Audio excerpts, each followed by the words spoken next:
अस्सलाम वालेकुम वीवर मैं तुआरे कने उम्मीद करे ना तुसा सारे खरीयत नाल ते अफियत नाल अल्लाह दी हिफ्ज़ व अमान दे विच होसो वीवर जितना भी होसो ते खुश खुरम होसो ए दुआवां साजां तुआरे नाल हैं।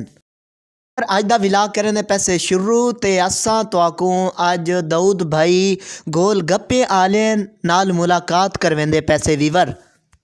अस्सलाम वालेकुम दाऊद भाई। वीवर असां दाऊद भाई किने महंगाई के हवाले नाल मुख्तलिफ क्वेश्चन पूछसूँ। दाऊद भाई बराए मेहरबानी करके थोड़ा उच्चा बोलो ताकि सारे वीवर तुम्हारी गाल को सुन सकें। महंगाई बहुत ज़्यादा है, असां गरीब लोग इसे क्या करूँ।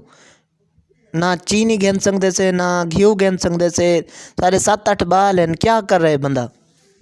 गुजारा है मुश्किल वाली गाल है, हूँ बस बंदा परेशान है। वीवर दाऊद भाई दे आखण का मकसद है महंगाई बहुत ज़्यादा है।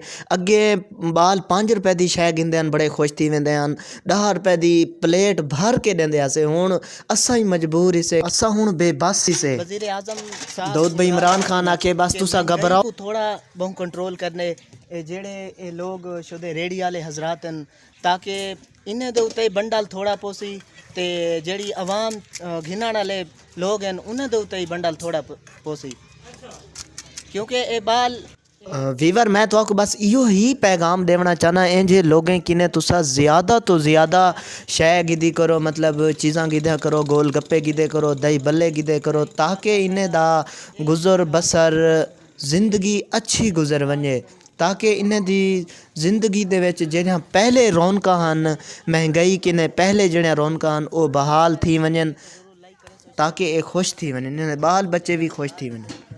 मेरे प्यारे वीवर यकीनन है सारी तो वीडियो अच्छी लगी हो सी यार, अच्छी लगी है तो ज़रूर लाइक करे सो, शेयर करे सो, कमेंट सेक्शन दे विच अपनी मुहब्बतें दा इजहार भी ज़रूर फरमे सो, और सारे यूट्यूब वेला छुअर को भी सब्सक्राइब करे सो। पाकिस्तान